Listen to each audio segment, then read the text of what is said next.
Thank you for having me here. Oh, well. Thank you for being on the podcast, Nate. Well, it's a pleasure. I wish you great success on this new endeavor. Thank you. Thank you so much. So today we're gonna be like talking with you mostly about Magick, you know.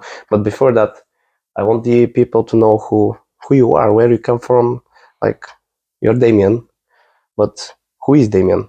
Yeah, right. So I'm from New Caledonia, which is a tropical island in the south of Pacific, 2,000 kilometers east of Australia, south of Vanuatu. It's part of Melanesia, and it's a very diverse, beautiful small island. It's French, so it's part of the European Union, even though it's on the other side of the planet. I lived there all my life, and I always, at some point, I never felt home there. Even though I loved the nature, and I had some very good friends, I did not feel home, and it was something that drive the fact that I wanted to explore more part of the world, and starting with Europe. So I went to France in 2016, stayed 2 years, didn't feel home as well over there. It was not my country because I'm from New Caledonia, even though I'm French.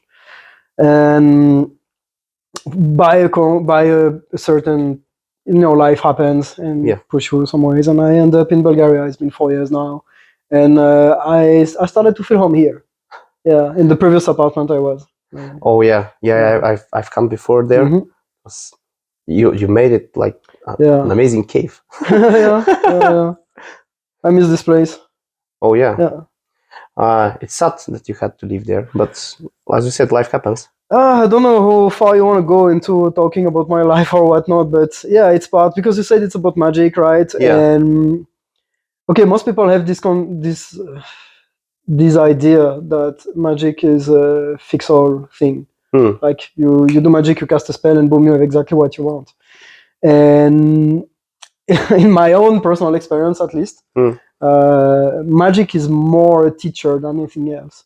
It's like when I took upon that decision to say, I need to fix my financial situation, because it's not something that I ever put in front of me. I never take care about money. I never consider money. No, actually, to be real, I've been raised in a family which was not really that.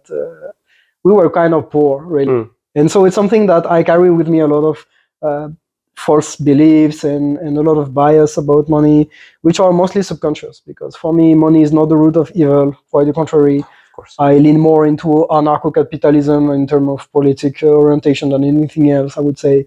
Individualism, right? So capitalism is not perfect, but is the only way to have peaceful trade between individuals, that mutually benefits each other. So far, until we reach a post-scarcity civilization, which I hope we will.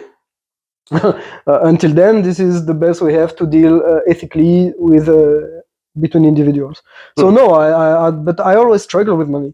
And I use Magick a lot recently. Well, those last year, really. I cast a lot. I did a lot of Magick, really.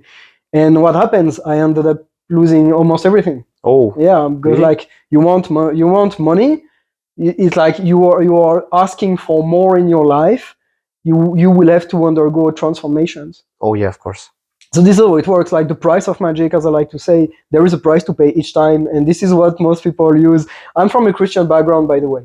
So I was raised as a Jehovah's Witness, which is a fundamentalist Christian cult, which tend to interpret the Bible in a very literal way. And so I've been raised with the fear of the occult. Oh, all right. So I had to undergo a lot of. I don't know if you want to talk about my life or whatnot, but I can speak for hours about my journey, because I had to. Yeah, that would be good. That would be good. Yeah, if you're okay with that. I wonder, it's like maybe there's more. You have more interesting stuff. Yeah. Like the whole perspective here is, and I like explaining that to people. The whole perspective is that the community that we are building here would need people to help them understand how to live their life. Because in Bulgaria, for example, like. Because I'm building this in Bulgaria, firstly, then internationally, So in Bulgaria, there is a lot of people who have potential, but lack resources, or lack the time to do something, or lack the connections, or even the knowledge on how to complete something. And that's why, for me at least, I think it's important that we share our success journey with the people. I mean, depending, of course, what success is for each and everyone. And there is something that is not shared a lot is quote unquote failure stories. Oh yeah, we speak a lot about success. Like you're gonna see on YouTube all the entrepreneurs that succeed and everything. Very few are showing the struggles. Because I'm talking about failure, quote unquote, because you only fail when you stop. Yeah, really. Exactly. Yeah, exactly. Otherwise, it's just experience. Yeah, but I mean, bumps in lives, they're there, and most often on social media, it's easy to brag about your success and to pretend to be successful and no one is showing when they're struggling, right? Yeah, that's correct, and it's good that we actually show the struggle because. And my point, with Magick once again is like. Sometimes you cast a spell and it's something completely or you try to manifest or you do whatever it is. Like we have to start with the right. Okay, you want to talk about magic? We have to start with the proper definition of magic. Yeah. Okay. So traditionally, the definition of magic that Aleister Crowley put the frame on in the 19th century was the art and science of creating changes in your life that are in accordance with your will. I want something and I make it happen. So by the definition, you can say that even opening a window is an act of magic because you intend it and you do. And that's not so far stretched really, because the point of living a magical life is to live intentionally. Okay. Is to step out of the autopilot. That's the goal. And I don't say that I don't want to brag because I'm in a time right now where I'm not honing my magical skill as much as I would like to for different reasons, but this is the goal: is to wake up ready, to wake up here and now and say, am I living intentionally? And to the point of macro action, that's why you have meditation. You feel your breath, you stay still, or you do some precise movement like the kata, qigong. You practice intentionality. What is that you intentionality is to live with intention. But qigong.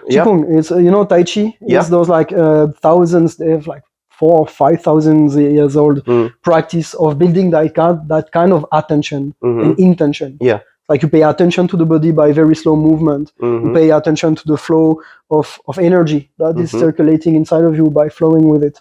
It's a beautiful practice. Yeah, I like it. Yeah, and thus you're coming to intention like that. Like when you you start with attention. Yeah, attention and intention. Basically, if you look also, we might go in a tangent, but that's okay. Basically, there are two approaches to magic or spirituality, really, or religion, if you want. Even it's attention and intention.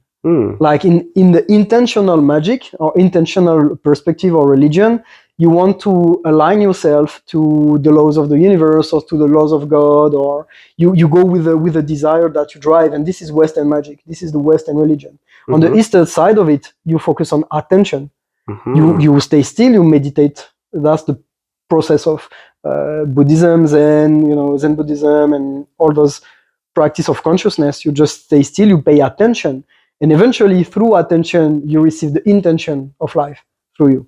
You receive the knowledge, like that. It's like, but one lead to another. It's like those are not exclusive. And a proper, well-rounded magician or sorcerer or whatever you want to call, practice both of them. I have intention. I'm okay with my desire, my will, and at the same time, I'm being receptive. I'm paying attention to little details, to what's flowing, to what's going on.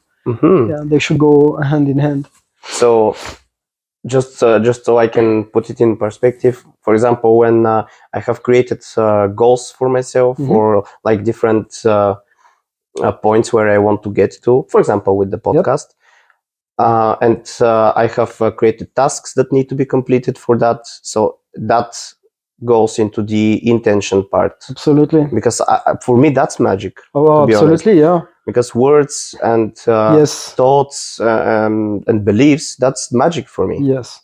So let's go back to the definition of magic. One day I was in meditation and asking the universe, give me an acronym, like acronym for magic. What can magic means? And I received this understanding that magic could stand for my awareness or my attention generating instant change. Oh. Or instant communication, or instant cohesion, instant cognition. You can change that is, but basically you can't do magic for anyone else. When you go to a witch and the witch do something and you have a change in your life, you did it by giving the power to that person. All right. So because you went there. Yeah, but you did it. So magic is mine. It's mine. It's yours. It's only it's come from you. It's my awareness, attention, ability to generate instant communication, change. Communication. Magic is communication with yourself. It's in my head as you are saying it. I even formulated as my attention is used to generate instant intention. Also, yeah. That's how my brain just does it. And by definition, you're absolutely right, because the wizard come from the word wise. Oh, wizard and wise, Old English. So the wizards were the ones who were able to decipher magical books. Magical books are like, how can you? Even the act of reading is an act of magic. It's an act of telepathy. Oh yeah. I write something and people are reading it and they have a glimpse of my mental processes, which was unheard of before we invent scriptures, writing. Oh yeah. So like 6,000 years ago. Yeah, right. So that's insane. It's like we do have magic is also defined as a mental technology in a way, and all of the forms of technology can support and do support magic. One of the strongest, thanks to chaos magic, which is a subculture part of magic, which emerged in the 70s. We understood that pop magic is a real thing. Pop magic and advertisement, marketing. That's those like are popular magic, pop magic. Yeah, pop magic in a way that you don't have to make a magic. You don't have to make a ritual, for example, addressed to a specific god or tradition, or because we have this idea that the older it is, the stronger it is, the more real it could be. Yeah. And there's some truth into that because of what we call currents in magic. But anyway, if you want to make a ritual for you take X-Men, for example, you want Professor Xavier in X-Men. Yeah. Okay. You want to get smarter, and he's one of the smarter character, and you vibe with that. I'm not a big fan of X-Men myself, but I mean, some people would do. Say, okay, you can make a ritual to Charles Xavier to enhance your own power, and it will work because you do it with your own beliefs. Okay, so it doesn't have to be some entity that's from like the books of magic or knowledge or something like. It can be, but religion. Yeah, what it would do, it would just give you more confidence to make it work. But if you start right from the start working with symbols that already speak to you, well, you can have your own personal pantheon if you want. All right. And if you go deep, like. So magic is a wide universe, and all you will be hard funded to find two magicians that agree on everything. But in the specific realm of witchcraft, there is an animistic magic where you consider that everything is alive, so you can communicate with everything. Even as like stones. I'm communicate with everything. With the vape. Yeah, the vape, with my book, my notebook, with the candles. Like you make everything is alive and everything you can talk to. My awareness generating instant communication. Yeah. It helps you to connect, instant connection with your experience. Basically to connect with life in that case. Yeah. For me it is still extremely therapeutic, because I've been raised in a religion that is very anti-life in a way, because there is a lot of sexual repression, there is a lot of individual repression as well, because you're part of the group, you're part of the cult, and you have to submit to God, to authority, and you're basically nothing. Like your whole life is in the hands of someone which is above you that might decide you're going to live or not. Yeah, not much individualism. No, it's extremely disempowering. So magic is a way for me to experiment with my own mind. How can I find peace and find my place in the world? How can I find that I have value in the world by taking care of my environment, my body, myself, and talking with that. Okay, how did, so you said you are practicing magic for like year and something. How did that basically affect your life? How did that help? Magic, I practice magic since Oh, really? Well, I quit the Jehovah's Witness when I was 19. And when you quit such a cult, there is a process called shunning. Like first, they shun your way. Yeah, first, you're not allowed really to have friends outside of the cult. So all my life was based on my family and my, which was really hard to live with, and the friends I had in the cult. I had very few friends outside. So when I made the decision to leave everything behind, I had to leave everything behind. Oh yeah. And I had to start a job. I'm a dropout from high school, by the way. And I had to learn everything by myself and learn how to operate in a world that was in which I thought was hostile. I had to make peace with the world, with hostility, with conflict. And so what was your question already? So we're starting Magick. So excuse me. So first, when I step out of the religion of the cult of Jehovah's Witness, I started to explore other forms of Christianity. And by the way, the reason I quit the religion was because I did something that very few Jehovah's Witnesses would ever do. I read the Bible from start to finish. Also, they don't do it. I mean, they just read some snippets here and there when they're in the gatherings, but they are like chosen snippets. But no one really do a full back-to-back reading of the Bible. Very few did.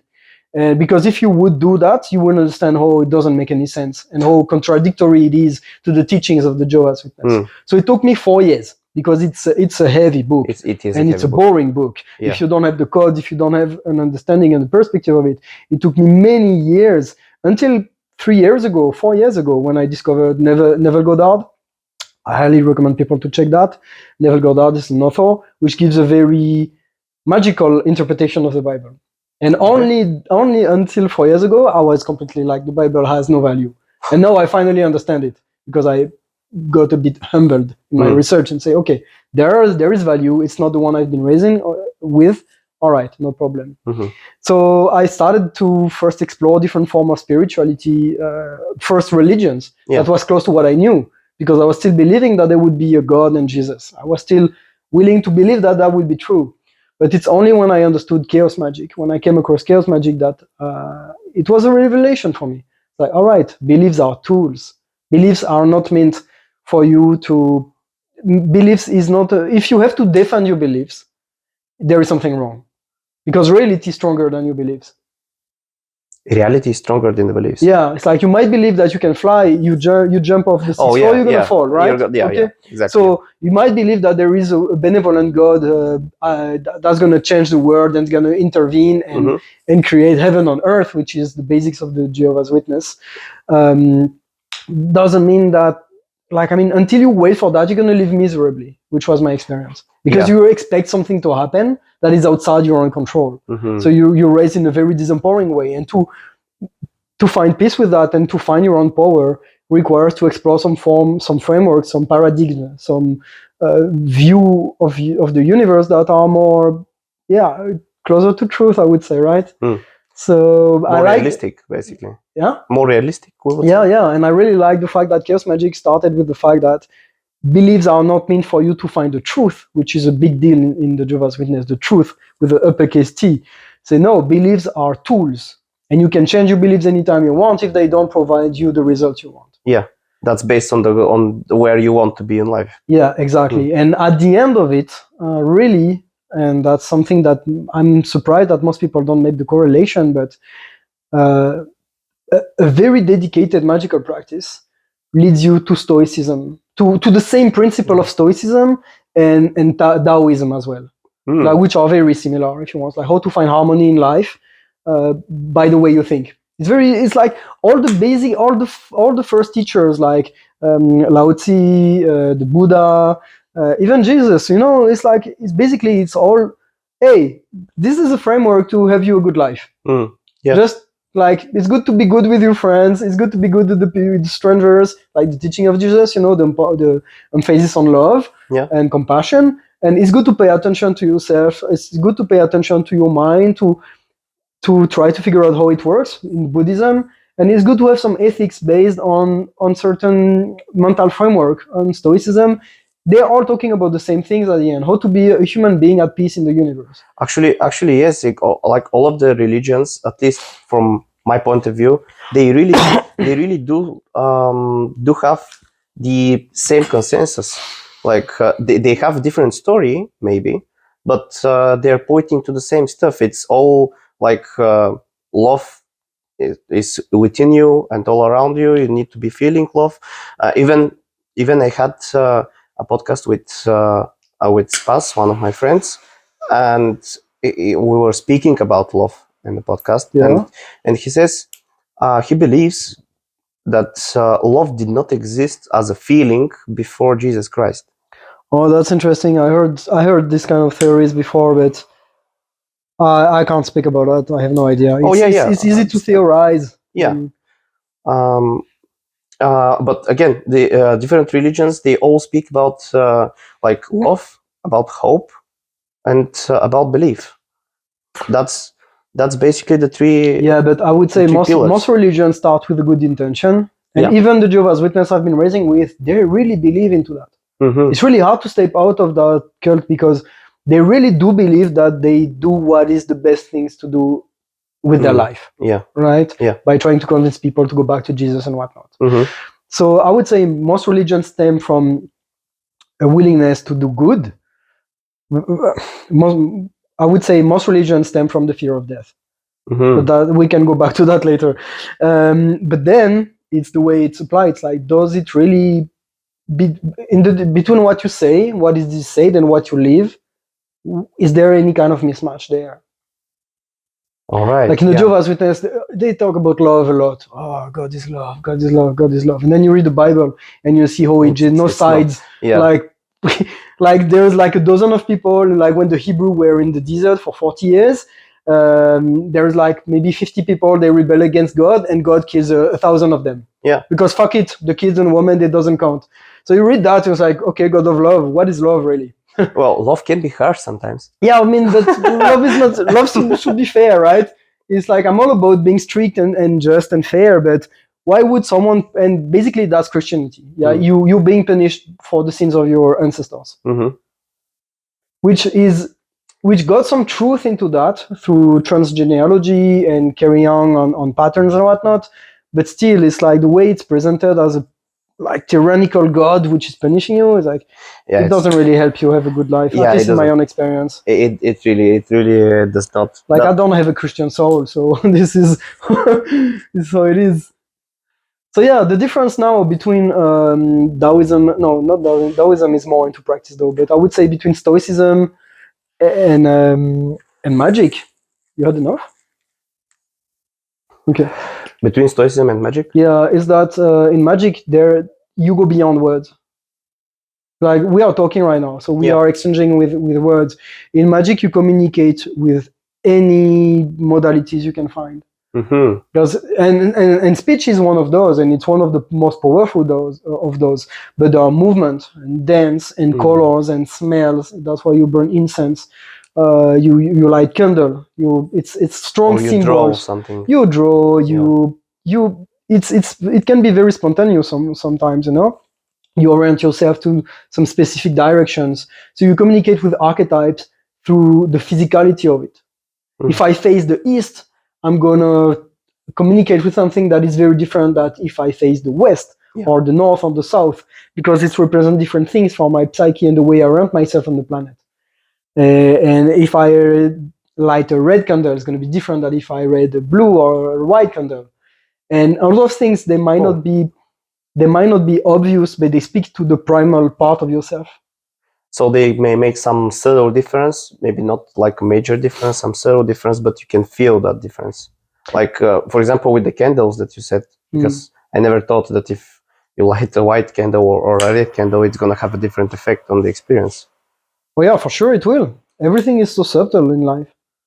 Of course, if you burn a specific kind of incense, it's going to have a different effect than another kind of incense as well. Well, yeah, when I think on it, it would be like that. That's why they have these aromatherapies and stuff with different aromas. So this is, in Magick, we call that correspondences. Mm-hmm. It's like if I want to, for example, I want to get more into my physicality and to get more active and to go back into strength training. Would be a good idea to evoke, for example, the energy of Mars. Right? Mars is the primal sexual driven warrior force, that makes you move and be physical. So it would make sense to burn red candle and to use incense that are appropriate for this kind of energy. So you can basically summon it. Exactly. Like You communicate. Mhm. Like my awareness, my attention, generating instant communication, instant connection. You Mhm. connect with some frequencies that you want more in your life. So it's the same idea as putting a vision board. Like, you know, the Yeah. vision board. Yeah, yeah. It's the same idea. It's like you have your altar and you gather some flowers, you gather some stuff, some art, some stuff that evoke specific things you want to understand more, or you want to connect more, you want to be more in your life. And that has to go beyond language. That has to go physical if you want to have that deep in your body. Mhm.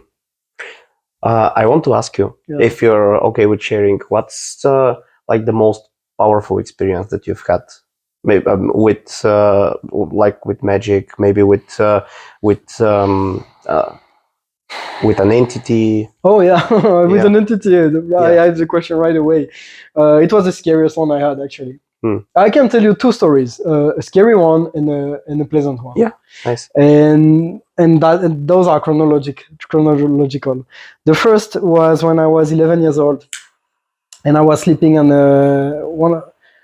I was still a Jehovah's Witness, and I was sleeping in a tribe of natives in my island, the Kanak people, and I have some friends which were natives, and they invited me, and I spent two weeks in an island, in a smaller island, which is called Uvea, which is beautiful, and I had a very amazing time over there with the native people. Lovely. I still have very strong memory and vivid memory of the beach and the nature and the people I met over there. And at some point I had this, I used to draw a lot naturally when I was a kid. I love to draw a lot. And I had this idea out of nowhere. And this is, by the way, Uvea is known to be very magical. It's known Like the that, place itself. like the natives of my island, they're known of practicing witchcraft and black magic, and they cast curse on each other and hex each other and stuff like this. It's really well known. And the stronger sorcerers of Oceania are deemed to be the people from Vanuatu. Or the Aboriginal of Australia as well, but I know nothing about them, so I'm not talking about that. Yeah. But Melanesian magic, I have touched a bit. I can't say I know about as well, but I have been in proximity with it. I saw some stuff, I felt some stuff. And I had this idea out of nowhere. I don't know if it's someone who cast a spell on me because I was the white kid and maybe they didn't like me. I don't know. Or maybe I did it by myself, or maybe the universe did. Yeah. I think now it's a good thing that happened to me. What happened is that I had the idea of drawing all the fears of the people around me. Oh. I was like, hey, what are you most scared about? Oh, I'm scared of snakes. Cool, I'm gonna draw a snake. Oh, I'm scared of this. Okay, I'm gonna draw that. I'm scared of I'm scared of that, blah blah blah. And at the end it just finished. I drew a landscape, which could be with my poor children's skill, you know, but which could have been like the jacket of a black metal album. It was like horrific, you know, like with the skeletons getting out of a graveyard and all this stuff that people would have been deemed scary. And I was looking at that, I was like, I'm proud of myself. I don't feel scared. I drew it. I feel great about it. And then I forget about it. And we go for dinner. I go to bed. I feel good. I completely forgot about my drawing, had a good time. I go to bed, and I had my first shadow people encounter. Oh. So if you know the phenomenon, it starts with sleep paralysis, which I didn't know nothing about at that time. So it started with my spinal column becoming extremely heavy. I was just on a bed. By the way, we're in a room. Let's try to explain to you. I was sleeping here, close to the wall, and close to the mirror as well, which I go back to later. And I had another friend sleeping on the floor here, and I was on the small bed there. Yeah. And in between my friend and him, what I start to see was a shadow figure standing beside you. Standing really in between both of us, and it was like a floating darkness over the dusk of the room. It was darker than the darkness of the room, and in the shape of a human being. He didn't have the hat, which is something common, but he didn't have the hat, this one. But he got like no face, just a shadow. Yeah. And I don't know why, but I knew it was looking at me, and it was slowly floating, like in in slow motion, slowly floating and moving towards me in slow motion. And the closer it comes to me, the colder was my skin and my bones, and heavier it was. And I was just terrified, like in paralysis. And that's funny because my first reaction was like, something is wrong in my mind. Like it's in my imagination. Yeah. Like it's scary as fuck, but I'm gonna close my eyes and it's gonna go away. for an 11-year-old kid, that's so impressive, this is what I said, to myself. And then I closed my eyes and I felt my body becoming colder and colder, and the presence coming stronger and closer and closer, with a sense of dread that I never experienced before. And then I opened my eyes and I saw the shadow figure was closer. And then I was like, I freaked out, and I took all my power to turn myself around to say, I'm going to ignore that shit. And because I was in sleep paralysis, it took me it's enormous an inhuman effort to be able to turn around. And when I opened my eyes and I saw the mirror, I saw he was still even closer to me. And then I've been able to shout and to scream out of sheer terror.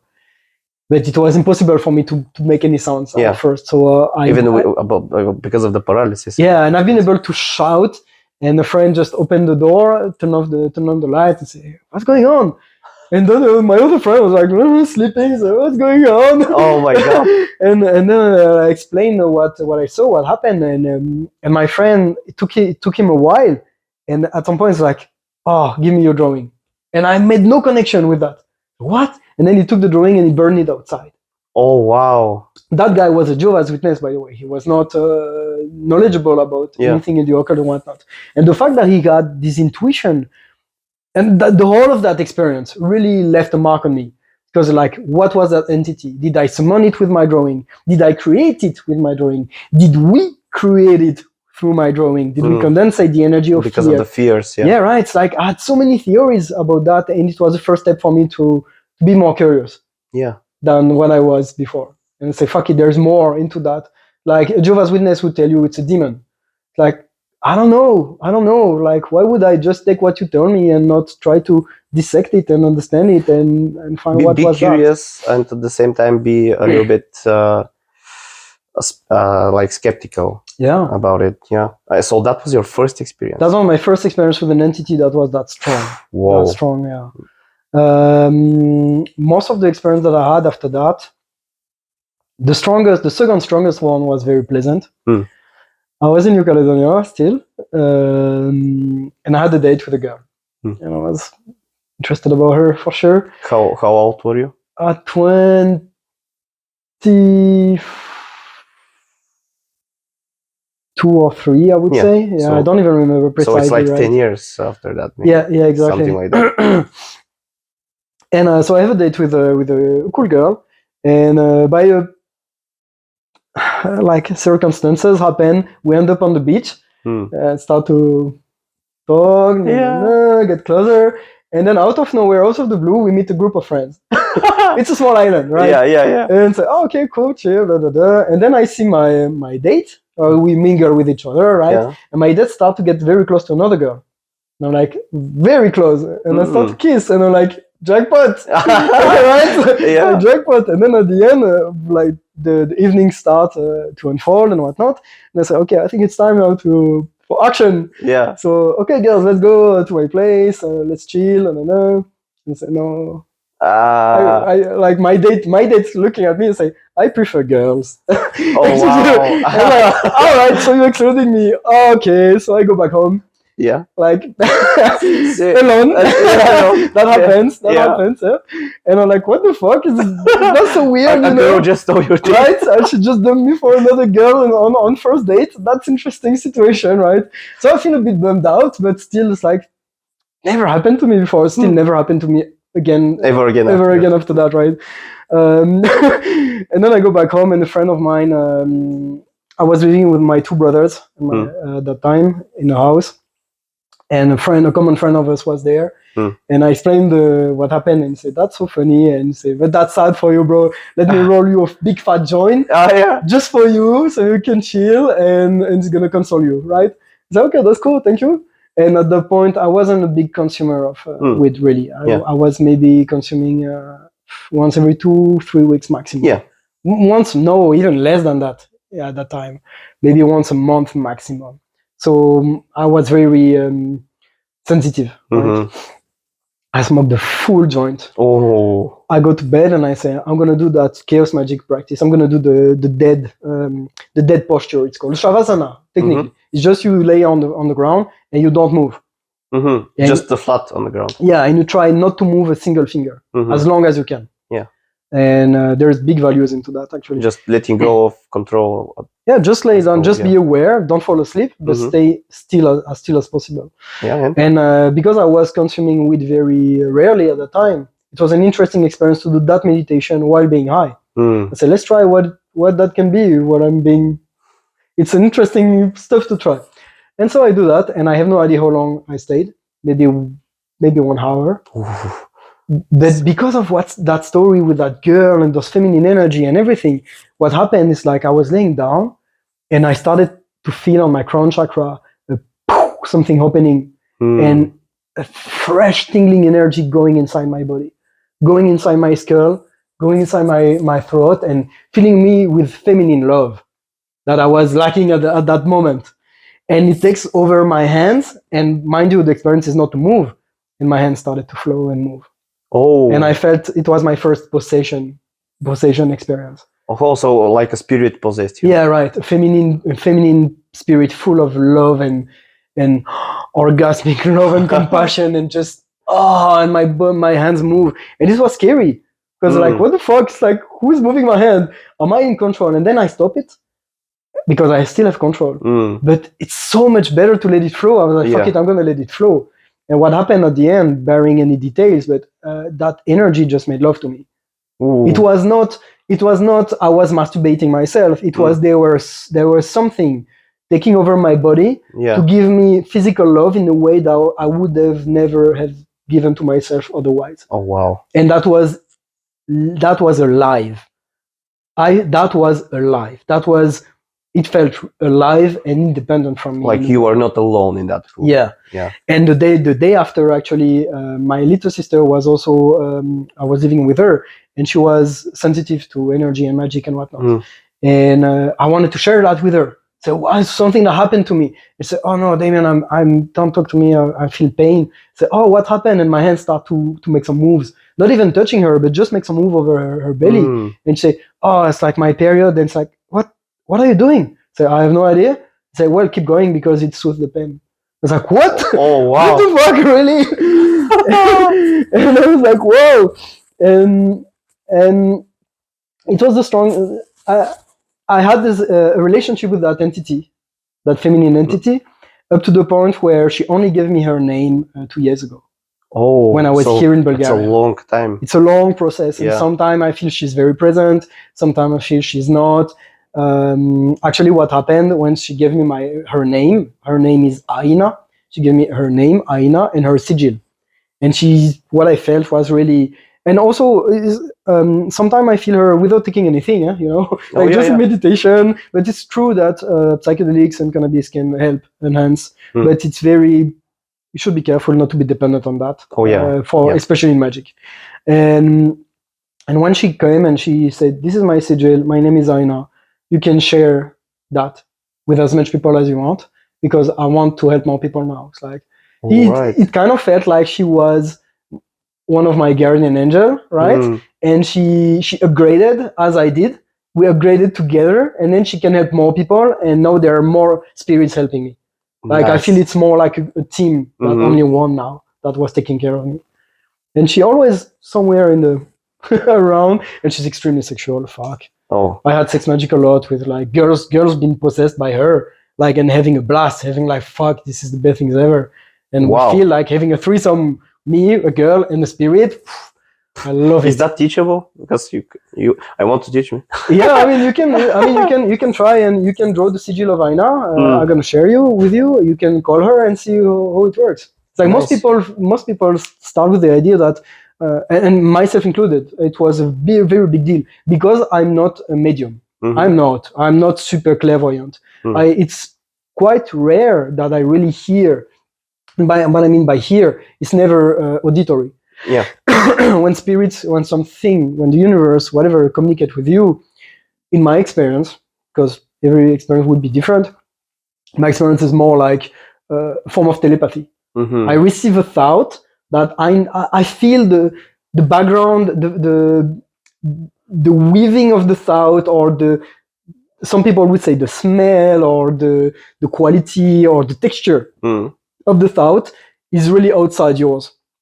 So you know that it's not coming from you. Yeah, it's like it feels that this is not your voice speaking. It's a voice in your head, which is not yours. Yeah. You're like, all right, that's interesting, and and this is what happens. Like I communicate with her, and it doesn't happen. I wanted to say that most people, because they don't have that experience of very clear communication, which I don't as well most of the time. It's like it's rare. Yeah, it's rare.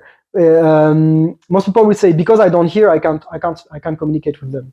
No, it's not like that. No, it's not like that. No. They communicate with us all the time, but in a way that we are not aware. Yeah. And they don't want to. There are many reasons why they don't want to be that obvious. At least the way I understand it. But no, it's like if you want to have sex magic, just call her. Like, hey, Aina, make a little ritual.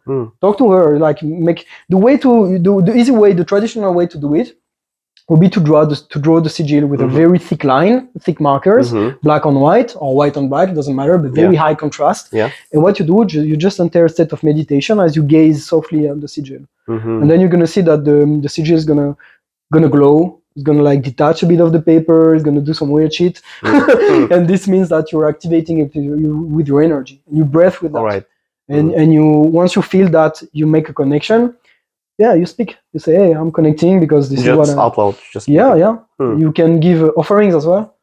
Offerings. This is what like I would sacrifice. do. Yeah, a little sacrifice, because this is the basic of interacting with entities in Magick. You light a little candle. It can be something simple, you know. Every morning when I fell a little bit off the practice, but most often regularly on my altar, I give a little candle, tea light candle, and I give a little glass of fresh water. Sometimes I give a little bit of rakia as well, and like because I connect with the spirit of the land here as well. It's like where the place where you are. Yeah, I'm like, okay, I'm not Bulgarian. I have no connection with those traditions, but there are stuff lies there, and because I'm here, I might as well be polite and introduce myself and give them something that doesn't cost much to say, I want to have a good relationship with you guys. Yeah. Like I know there's a lot of people here that died for the countries, or that spirits of nature, spirits of mountains, and I'm like, hey, I want to be at peace with you. Sorry, I'm a human. Sometimes I do stupid shit. Even if I don't want to, maybe like the simple fact that I'm alive in that civilization means that I'm polluting. Yeah. Even if I'm doing my best, I'm never litter, you know, I'm very careful, but still I'm polluting. So spirits of nature, they don't have like a good relationship with us unless you come and you say, I'm sorry, please forgive me. This is like, you know. Yeah, maybe that's why people in the city have less connection with the spirit realm. When you say, because the spirits of the nature, they don't have a much of a liking of like the civilization itself. Yeah. So yeah, that at least for me, that would explain it why most of the people who live only in the city never go in the nature. They wouldn't have that connection at all, or I would have said that strong connection, but maybe it wouldn't have that connection at all with the spirit realm. Yeah, but I mean, there are spirits of cities as well. Oh, they are? I mean, why wouldn't? So we have to be careful. We have to be careful in the conversation we step in, because most of the people listening would say, there's no such thing as spirits and entities, like it's not proven scientifically. So once again, we have to approach magic on a rational standpoint. That's what you were saying all the time from the first time we met, that you're practicing actually rational magic. Rational sorcery. Yeah, rational sorcery. That's the way I coined it. Because if you try to basically magic can and often is a way to lie to yourself. And it can be equally good or bad, and I will have to explain that in so much detail. But spirits, they might not be stuff that we call spirits. They might not be, all right? But in my understanding, why I call it rational sorcery is because the way a human being has evolved through millions of years and has been domesticated as well and has been programmed really, I still think it's useful to leverage those fantasies, because this is the way our brain is thinking and seeing the world. We are stories. We are living stories in the flesh. Meaning, finding meaning and weaving stories about what is happening to you. This is what makes us human. If you think about it. Being like, what is your story? You ask me, what is your story? Who are you? Yeah, exactly. Now I start to unpack my story. Each human being is a story in process. And by that definition, we are two stories exchanging together, creating a third story. All right. Each time we meet, we create a new story. Basically. And each people who are going to view the video and listen to us, they're going to get connected to that stories as well. And they're gonna bring their own part of the story. Yeah. So this is how communication works. And this is how civilization is built. Like a nation is built on a story. Oh yeah. Economy is built on the story of the fact that money has value. It's just it's magic. It's an act of magic. Of course. Like, so when we talk about spirits, entities that are invisible, and we give them value, we give them a story, it's not that different than pretending that a piece of paper has value and I can buy a coffee with that. Oh yeah, yeah. It's the same idea. We are working stories in process. So trying to deny the fact that we are stories that need fantasies and that need an interaction with the universe based on the science of storytelling. Yeah. This is missing a big part of the human experience. Especially when in a world where we need so much healing emotionally. Like the inner child that we are has been wounded so many times. It needs to understand what's going on in the life through story. So your story can be that you are believing in Jesus and the patriot called God, and that one day will fix everything, and that might work for you. That didn't for me. My story is that I'm being supported right now by invisible friends of various kind and nature and origins, and because I'm giving them attention and love, and I'm coming humbly, and because I'm doing the same as well. I consider myself to be a loving person ready to help. I would say that it works both ways. There are other stuff helping me as well, and if I'm willing to play that game, it will help me have a better time, especially when times are tough. I'm trying to do some things and I'm not know it's gonna work, and I'm stressing myself out. It's good sometimes to remind yourself that I might be lying to myself, but it is useful right now to enter the fantasy where I am being supported and helped, and I'm gonna find my way. Yeah, maybe be a little bit delusional. But that's going to get to the truth then. It's an illusion that you master. Yeah. It's chaos magic is also sometimes coined as being defined as controlled schizophrenia. Which is the truth. Like you speak out loud to invisible things, right? Yeah. And if you hear them back talking, you should be wary. Like what's wrong with my brain if I'm hearing voices in my head, right? Different voices. Different voices in my head. It's like that's scary, right? But it can be scary, but it can be natural. Like go back to being an inner child when you were a little kid running outside and you were talking with the trees, talking with the invisible friends. It's part of the natural growth. It is really. Yeah. So, but it has to always be backed with rationality. You understand what you do, why you do that, and as long as you have this meta story to weave your magical story in the story of the physical life, you're good. You have harmony. That's my definition of love, by the way. Oh. My definition of love for me is an ever evolving story that is helping make all stories in cohesion and harmony. Because if you and I have a disagreement and we enter conflict, love is not about agreeing with each other. Love is to find a story that will make us find harmony while being in disagreement. Oh yeah, that's, I never thought about it like that, to be honest. Like love being the love is the most beautiful story of the universe, because we are, as human beings, are creating it. We are the channel of that story here. Yeah. Yeah, does love exist without us in that situation? Well, once again, it's like we are playing with mental elements here. Yeah. So love exists if you give a clear definition that you can back you with your experience. Mhm. Otherwise, it's just a concept that has no correlation on your real life. So Yeah. does love exist? It's up to you. Do you want to make love real? But what is it really? So start with a proper definition, as I did with the beginning with Magick. So I asked the universe one day as well, what's the definition of love? And I received the message that it could stand for the light of vitality expressed, LOVE. Light of vitality expressed. So what does that mean? Everything is alive in the animism framework of witchcraft. Yeah. So, and everything you can perceive is made of light. The light and life is the same thing. Mhm. Vitality. So the light of vitality expressed is the energy of life, which is ever unfolding, ever progressing, and started with the Big Bang. It's the energy of the universe. All is love.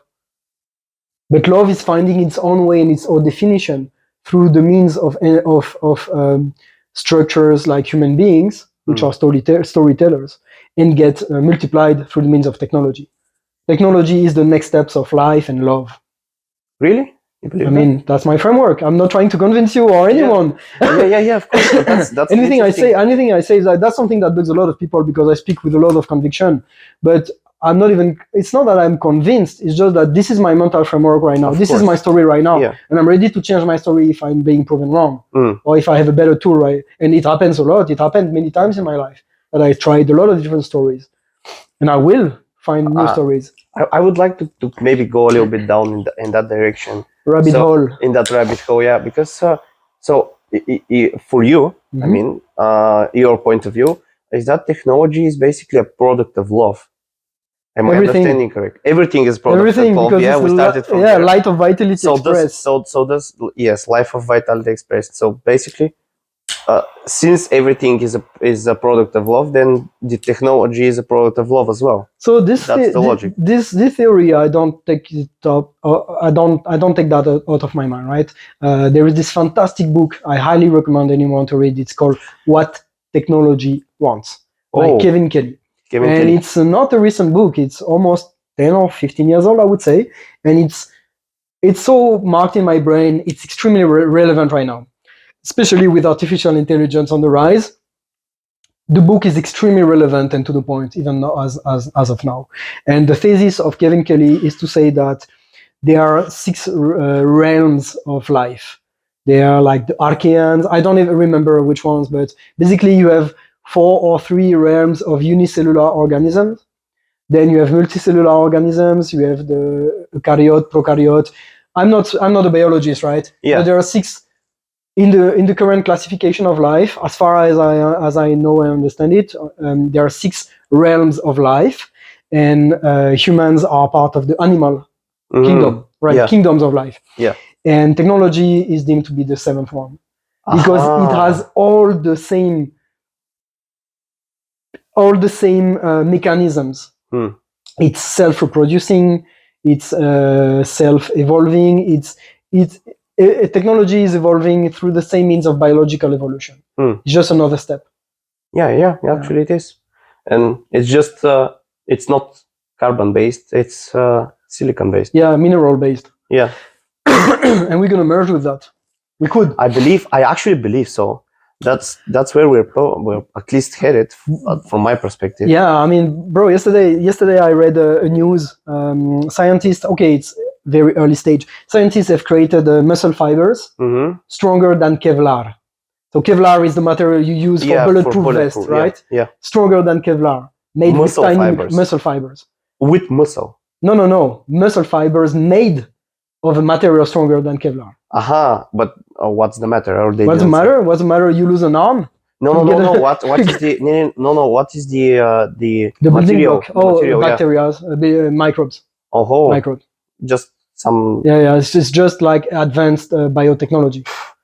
So we will reach. That's going to be amazing. We will reach a point where we could live in physically immortal bodies, with bones made of diamond, and muscles made of like super strong Kevlar stuff, and we're not that far away from that future.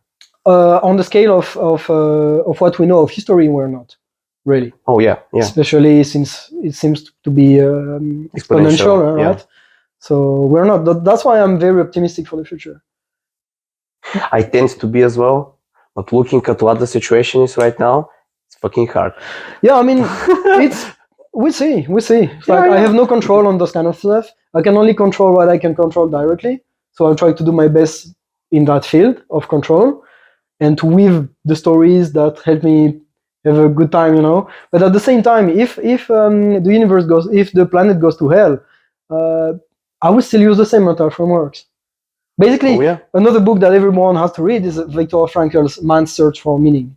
Man's Search for Meaning? No, I haven't. Oh man, this one is, everybody should read that at school. It's a psychologist which was detained in the death camp in Poland. He was in Auschwitz, if I remember, and in Dachau, I don't remember the name. When the Second World War happened. Sure, during the Holocaust. So he was a victim of the Holocaust in the death camp because he was Jewish. And because he was there, I was like, he noticed that the people, the individuals that were surviving the most, they might not be necessarily the strongest physically one, but they were the one who had a story that helped them survive. Is the search of meaning. Meaning is the first means to survive. Yeah. If you don't have meaning in life, you have no reason to live, because we are stories. Once again, this is how far my conviction of human beings being story in flesh is that because without meaning you're depressed, you can't do anything. That really is the case, because if you don't have if you don't have a path to follow, that I don't exactly say it like to have a path that someone else has already made to follow, but you make your own path to follow. It really is a little bit depressing. Sure, but it goes also, I would say the art of meaning, the science of meaning is more, why is it happening to me? Oh, maybe why do I follow this path? Yeah, what's happening right now? What should I do? Why is it happening to me?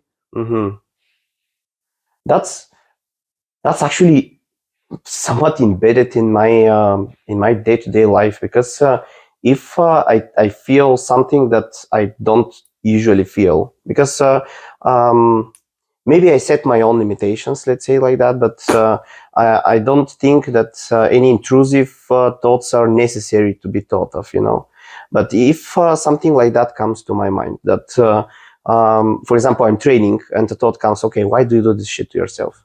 And I'm like, well, why the fuck not? I mean, I want to be stronger. Yeah. Why wouldn't I do it? But that's because I already have the answers to those questions. But when a thought comes that I don't have the answer to, I ask myself, okay, and why is this thought coming to me? You taught me of that, actually, to do it. To ask myself, why is this thought coming here? What's the purpose of me thinking like that right now? And that helps a lot. You see what you do when you do that? You're practicing love, because there is an element which brings incoherence, and you find a way to make it find its place with all the stuff you know already. This is why I say that love is the meta story that creates harmony. Is the willingness to create a story that will help make peace with all the other stories. Because an intrusive thought, it's a story that comes and that doesn't make any sense with what you know. Yeah. And that's the definition of rationality as well. Rationality is coherence, is mental coherence. And you can't have mental clarity if you don't have mental coherence. So you find an element which is in contradiction with what you know with the world. Oh damn! I knew that the world was. I thought that the world was flat, and now I have like a definition that I'm showing proof that it might be a sphere. How can that compute with what I know? How can I find the peace and sculpt my worldview in a way that makes sense now? Yeah. And the willingness to do that again and again, moment by moment, and to never stop, means that you will never have anything to defend, because you're ready to embrace a higher level of love each time through a means of a higher story. Each time you embrace a new information, a new perspective, something that makes you afraid, something that is strange, something that is uncomfortable. And that is why love is not governable. You can't dictate love, because the opposite of that is division. I'm so sure that the traditional family structure is one father, one biological man, one biological female, and kids, for example. That's like on the right side of politics. It's like, I'm so sure that actually the family structure should be destroyed, and genders have no value. I can be a unicorn if I want. It's like, you have those two opposing viewpoints. Why can't we find love? And love would be the third way to make peace with those two perspectives. Like, what is science telling us? What is experience showing me? And then you make your own way towards that. For you, not to try to convince anyone, just for you. Oh yeah, of course, not to be egoistic, to basically push your point of view to anyone else. And you don't have to, because you have a good time in your own story. Yeah, exactly. And your own story will be a demonstration naturally for others to find their own way with the story of love as well. So, but I wanted to say one thing, excuse me. Of course. Because you said, I have an intrusive thought, I'm doing something, and then I find a way, so I find love. That's all and well when you're in control. But the power of Man Source for Meaning in the Viktor Frankl's work is that what happened when you don't have control, when you're powerless, which was their case, you're in the death camp. You might die today at any moment, because they might say you go to the gas chamber. Yeah. At any time you can die, and you're suffering because you're in pain, you're overworked, and all this. How do you manage the thoughts then? How do you manage the thought when you have no power? This is where you find real power, because if you can find love, where you're just completely tortured and powerless, well, you're invincible. Yeah, you are. If you can give a meaning to what's happening to you when you have no power, and say, by the way, this is what I remember. I might be wrong because I read the book a while ago, but if I remember clearly, it goes even to say that the meaning you give to your experience doesn't even have to be positive. It just has to be clear. And just to have in harmony with the rest. So, for example, some people who survived the death camp more than others were the ones who say, I'm there because I'm being punished by God, and I'm paying my price. And they survive after that because they... it just gives them a reason. To understand what's happening. I'm going through hell right now because I'm being punished by God because I wasn't a good father or whatever. And they're actually going in the growth mindset instead of the victim mindset in that situation. In a way, at least from my perspective. Yeah, in a way, it's smart what you say, because in a way it keeps the mind open to say, okay, I understand what's going on. At least I have an idea. So let's leave the story. It's more willingness, I would say. Willingness to go through the pain, through the suffering. It's like a mushroom trip for me. Because if you let go, if you're willing to live what the mushrooms are showing you, then you're actually going to get the knowledge out of it after that. But if you're trying to push back, if you don't want to let go, then they're going to punish you. They're not going to give you the knowledge, and on top of that, you're going to have a bad time. Yeah, but what mushrooms do, in my experience, they just do what life is doing by default in a condensed way. Yeah. Like the condensed milk. You can have you can have the same experience with a near-death experience, with isolating yourself in darkness for 3 days, or going in nature just by yourself. Isolation, right? Or medicine for sure. You can do that. But it's not only psychedelics, of course. I just made it's an accelerator. I would say. Yeah, it is. It's an accelerator. It is. So it can help you. It can burn you. It's a fantastic tool. But life, it does that by default anyway. Because if you don't find a meaning, if you don't find it's not about letting go. It's willingness. It's different for me, because I don't like this expression letting go. It implies too much passivity in my understanding, which has its own value in its due time. Relaxation, stillness, as we were talking about. So there is time to let go. There's huge value into that. But to make it a lifestyle where you're becoming you let circumstances dictate your path. I don't know. It's not. I don't vibe with that. I agree myself. With that. Yeah, it's. I have a saying that balance is achieved not through going in the middle point between two extremes, but balance is achieved when you know when to use one extreme and when to use the other extreme. Yeah, absolutely. It's like breathing. Yeah. You breathe in, you breathe out. You don't like stay like this, otherwise you're dead. Yeah. So this over like it's in the 60s. This misinterpretation of Eastern mysticism for in Western civilization has been insane.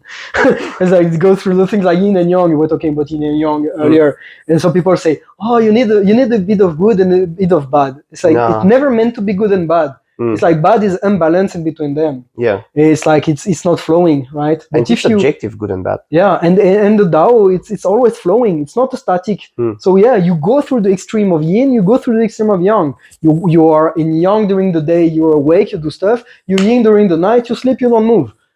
This is how it works. It's like with everything is that. Even I have another example with aggression. You need to know when not to be aggressive, and you need to know when you need to be aggressive. Yeah, exactly. Oh, absolutely. It's absolutely. I remember that time when I was highly considering to punch a guy on his face from a place of love. I was like, I was really. It was the first time of my life I had like because the guy. Well, anyway. It's like there's no communication. I can't help him.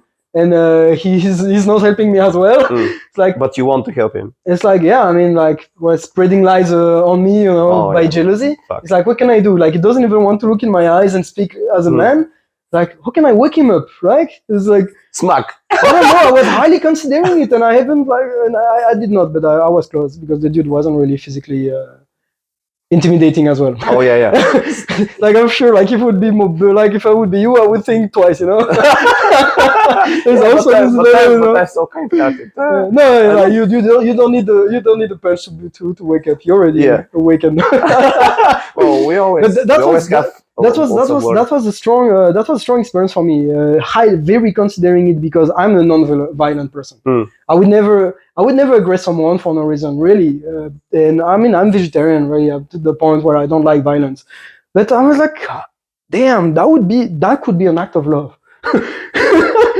I mean, from man to man, It can for sure. Well, not for men to women. It's all the same idea. It's like love your neighbors as you would love yourself. And I was thinking, if I were in his place, I would love someone to wake me up. That again comes and from to speak me the truth, to tell the truth. Like, and if I don't want to listen to the truth, I would love someone to smash me. And that's what life is doing. That's how I basically define good friends from wannabe friends. Oh, right. Because if someone is capable of telling me the truth in my eyes without having to like brighten it up or put pink paint on it or something, just the harsh truth.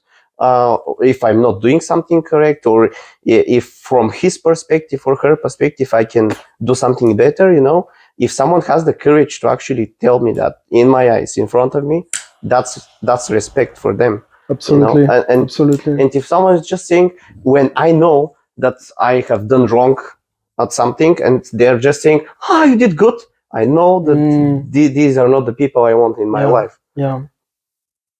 But we have a lot of, we are in a culture right now, which is everybody's a winner. You're good enough by yourself. It's... But you still need the team, because there is this Chinese proverb. I keep saying that. If you want to go fast, go alone. If you want to go far, go with the team. So absolutely, it's important to have the tribe around you. So see what Magick does when you speak with spirits. You build a team. You build an inner team.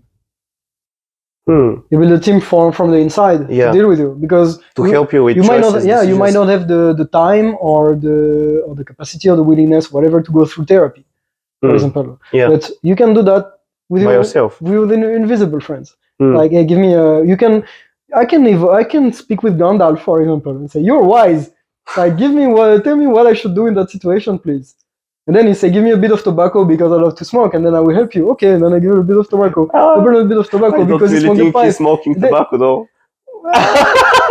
Actually, I think it is the case. I think it's the movie that, I don't know. Yeah, we see.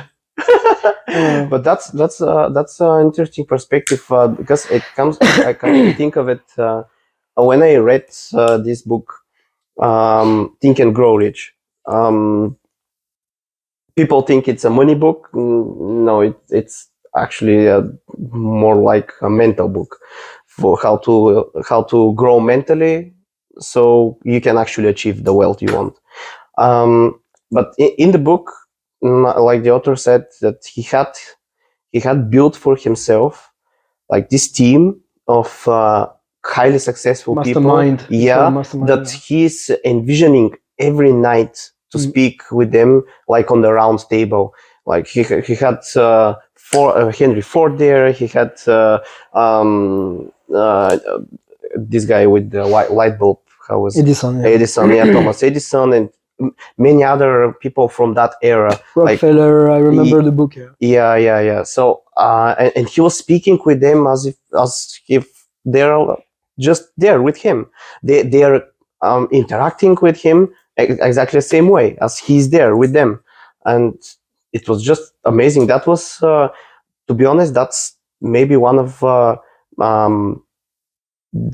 first times when this kind of information actually got to me. I actually understood what it means to have this spiritual presence, and to have this visualization of sorts, or even manifestation in this. And from that point on, actually, I tried practicing it. Maybe it's not exactly my thing, though. I don't know.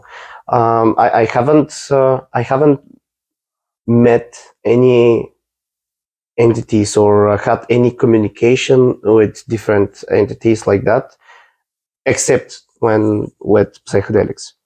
But I want to get this connection without the psychedelics, because everything we can do with them, we need to be able, and we are able to do without them. It's for me, psychedelics is like the key that opens the door. After that, it's already unlocked. Okay. You just need to open and walk. Okay, let's go back to your question. So you practice that, the mastermind exercise? Did you practice it? Yeah. And didn't you had an experience of having characters replying to you and helping you? And well, I had the conversation. I've had conversations in my head, but I didn't feel that they are different characters. Yeah, because it's inside of you. You felt that it was from you, right? Yeah. Yeah, this is how you start. Because this is how you give them a shape, you give them a way to communicate with you. But you provide that at first. Most often, in my experience as well, you provide that. It's very rare to be contacted from no reason. It can happen too, but you give them a shape in the exact same fashion. I'm going to break a big myth right now. In the same fashion that you're giving me a face. Because the moment you close your eyes, you destroyed everything. You reopen them, you're creating a universe, and you're giving me a shape. Otherwise, it's just a sound. Yeah, you're a sorcerer. You're the source of your experience. It's like your eyes, they're not here to receive light. You're literally projecting an experience. You're dreaming inside of your brain. So, okay, everything you're experiencing here in this physical universe, right, is interpreted by your brain. Yeah. So, right, exactly. That's the reason we can't see some colors, we can't see some things. There might be a shit ton of things going on right now in between us, spirits and whatnot. There are really like waves and everything. We're not aware of them because our brain is picking up some signals and interpreting what it can do thanks to evolution, right? So what I'm doing is like, you're in my head right now. You're in my head because I'm interpreting you in a certain way. And another person might look at you and see you with very different colors and shapes and everything. That would still be you, but he would give you another shape. Exactly. So what we call civilization, once again, I go back to that storytelling thing. It's like, who can you fit in my story? And if I'm creating another story, like, who is Gorgi in the story of that situation? And it's like stories within stories in fractals.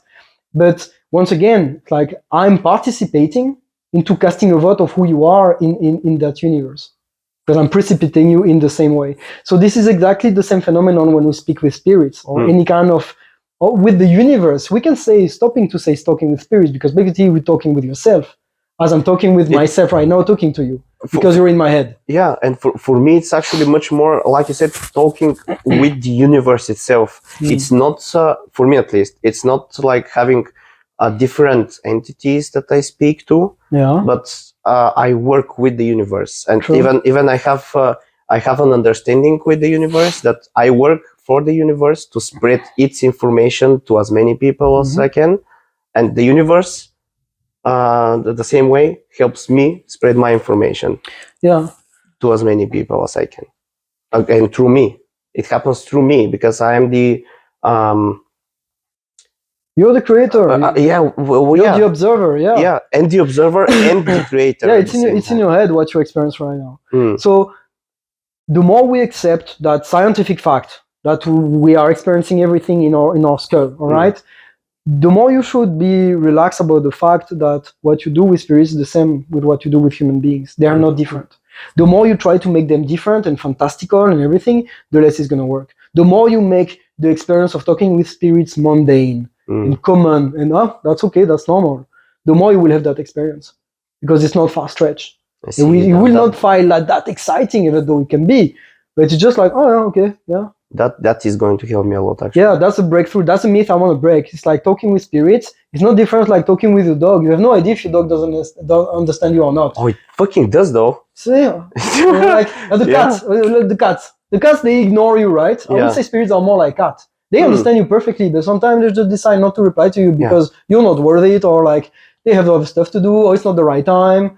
Or sometimes they come and they give you a hug. Yeah, and especially when you need to get to, like if you have like an ache or something, the cats know. They know. Yeah, that's insane. I miss living with cats so much. I would love to have a cat one day again. So it's like this. That's a myth to break. Communicating with the invisible realm is not that different. We'll say the inner realm, because it uses imagination. It is actually the inner realm. Yeah. So what I do when I speak, if I want to give a shape to a spirit to help me speak, to help me have a better communication with it, I give a shape, and then I'm respectful and I say, if you want to change the shape, do what you want, but I start with that. So start with the shape. Start with the shape. So I have to connect with, or a sigil. Boom. I start with the shape. I like a human shape because it helps me communicate better. But if later during conversation you want to become a crow or whatever, up to you. Yeah. Maybe just start with something. In the same way that I'm start talking with you by paying attention and giving my time. The same way, when you close your eyes and you want to make, or you fire a sigil and you want to make a connection with a spirit. The same way, you give your time and you give your attention. You pick up the phone. Then you give a bit of yourself, and you relax in the experience. Okay, it feels like I'm talking to myself. That's okay. Let's just continue. Maybe that's has been my, I would say, mistake. I have never given like a shape to those entities. Yeah. Because maybe in my understanding they are shapeless, and my experiences, and in the spirit realm I have like told you before, do you remember how the creator looks for me? It's like the stick man. All right. Yeah. So, and that is actually a little bit shapeless if we think of it. I mean, he doesn't have a face. I don't know if it's a he, but that's the voice that I hear, but that's the only entity that I have ever seen, like with a form of some sort.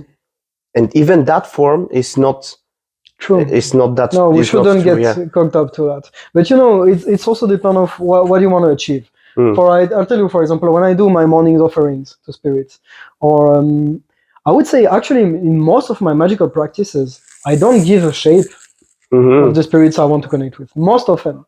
But if I want to reply, if I want a communication which is closer to what is to what I'm used to, right? Words, mental structures, then I would give a shape.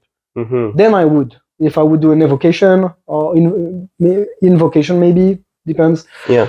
Then I would give a shape as a start. But most often I don't really. I give a shape to the 4 directions. For example, if I want to evoke an archangel, I want to evoke Michael on the south. I visualize a blazing sword, which is very common. It's a very But classical. that again is a shape of a Sure, sort. I use yeah. a shape to say this is how I connect with you.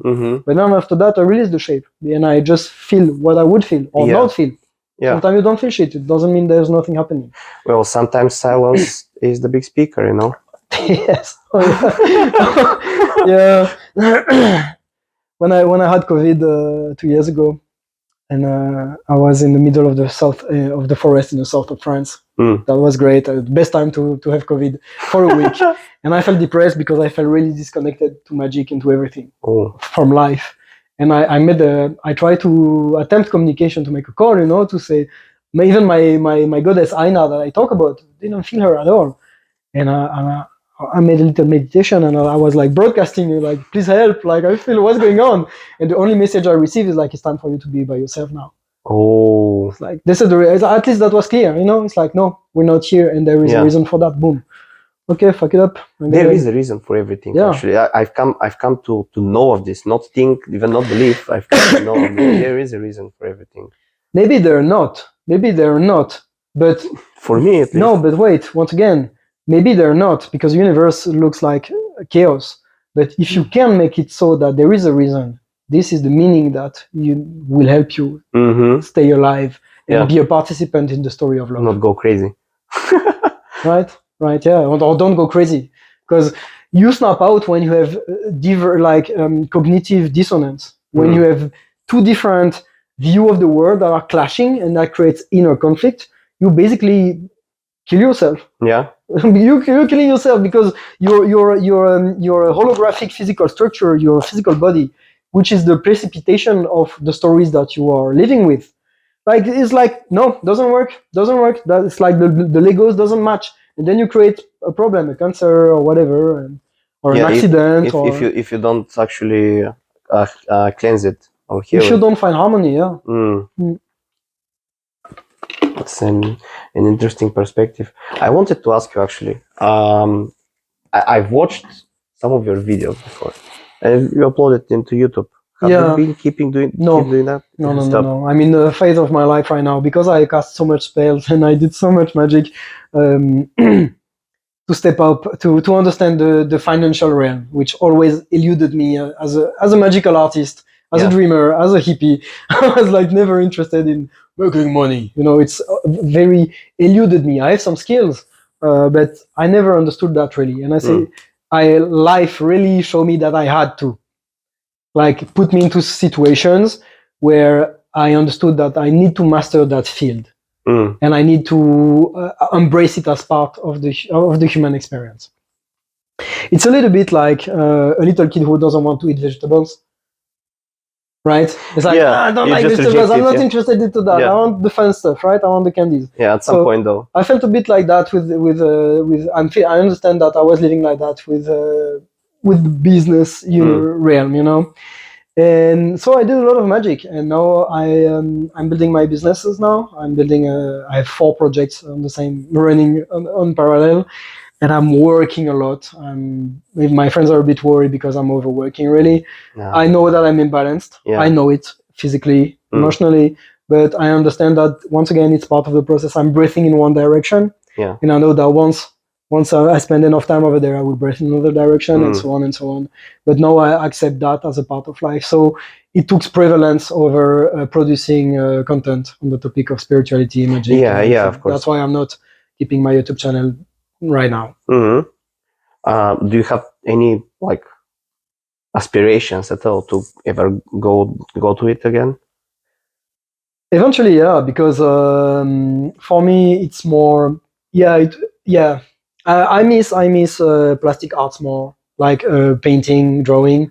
It was a big part of my life. I know you were doing that in your place, actually. Yeah. Like every Thursday, was it, or something like that? No, every Wednesday I was hosting a school of magic. Yeah. And then after that, we just draw together, some music. And sometimes there were some amazing cards there. Yeah, for sure. Yeah. I gave most of those drawings. Yeah. Oh, you gave them to people? To people, say you want them, take them. Yeah. Wow.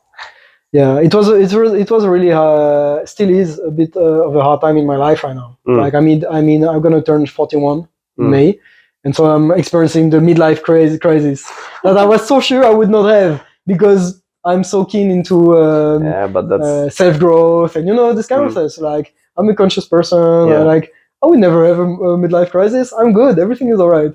And then, boom, financial situation is declining. yeah.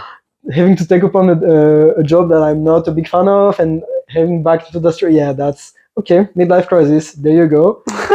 Fine. Fine. It's an opportunity. Opportunity to recreate myself and to be more successful eventually, or to give me the means to be.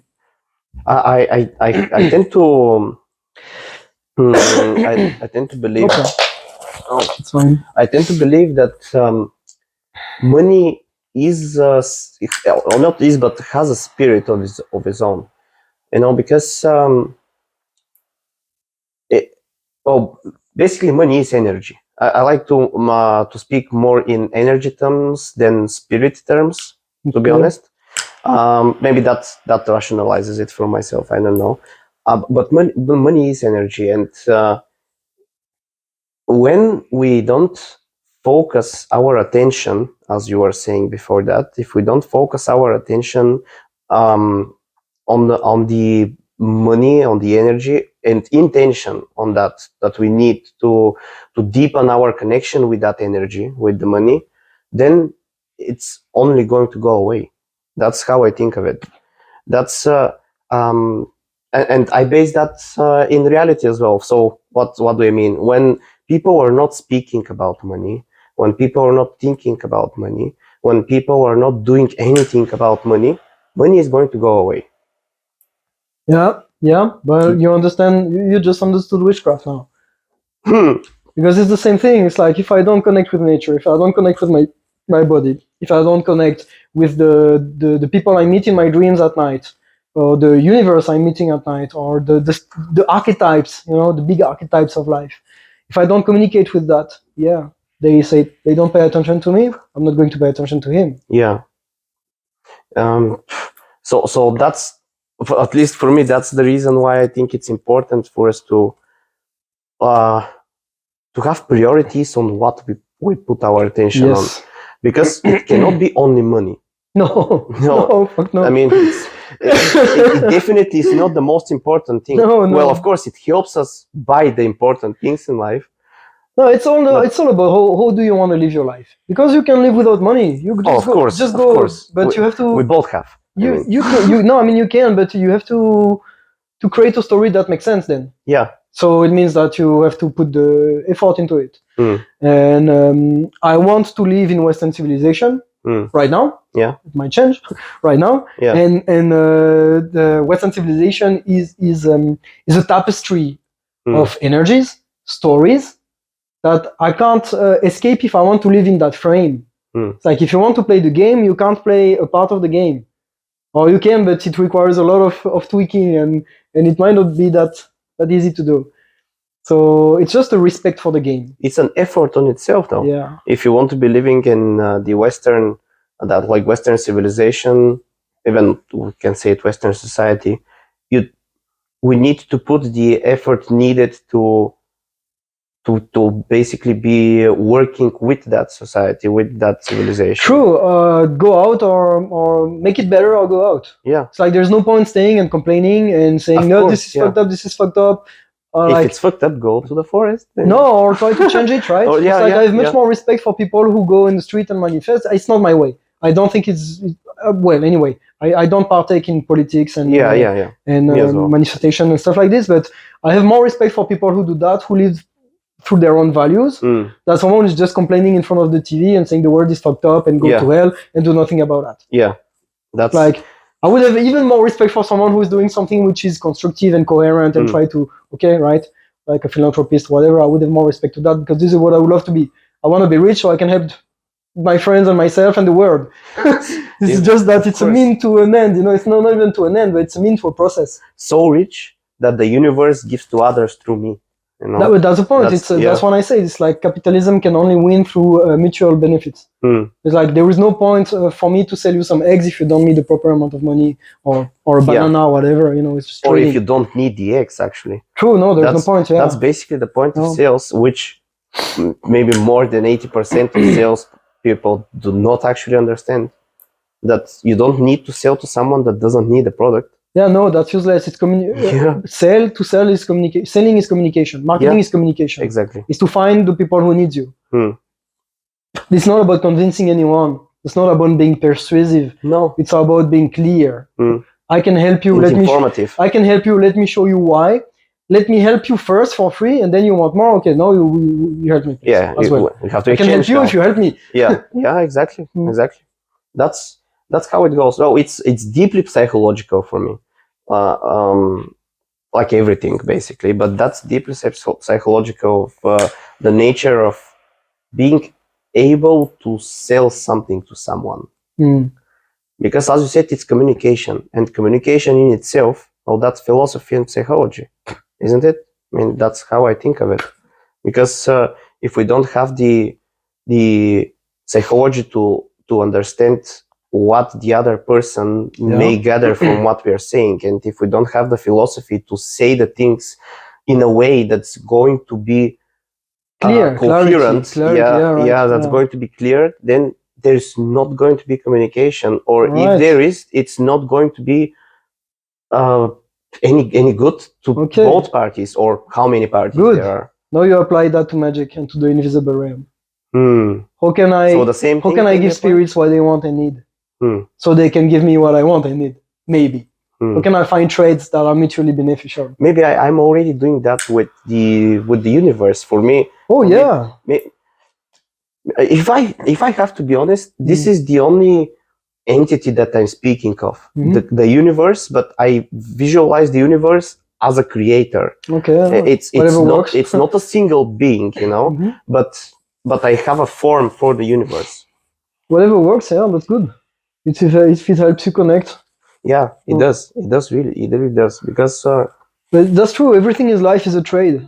Everything is a you give to get. Right? Some people want to get to give, but it doesn't work like that. Yeah. I really think it doesn't work like that. It's as if you need to push a button, but you're waiting for the button to push itself for you to make a move. Yeah. So for example, a good advice for the people like you who said, okay, I don't feel I have clear communication with spirits or the invisible realms or the universe sometime, whatever. Try not to focus on yourself too much, and try to say, how can I help you? Like, hey, I know there might be some observers around right now that I'm not aware of. If you are here, please help me understand what you need. What can I do? And most often, this is how we have those ancestral practices of doing something nice, putting flowers, candles, light. It's nice. It's just like, okay, I'm giving some love and beauty. Participating in the ritual, basically. It's like, I think that spirits, angels fed from gratitude and beauty most often. Different spirits feed, like when we categorize, I don't even know if we really can categorize when we say spirits of nature, angels, demons, spirits of the dead. Maybe that's subjective. It's very subjective. I don't really know if there is such a clear definition, but it is true that some spirits will be willing to feed on something which is more specific than on other things.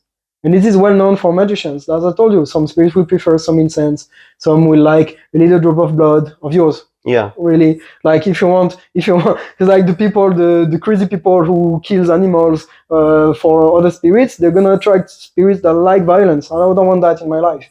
I don't want cruelty and oppression, in my life. So it's not an offering that I will ever give. I never killed I never killed a living being in Magick ever, because it's not something I want to attract. And it's just symbolic, just a little bit of blood, or maybe a bit of a song.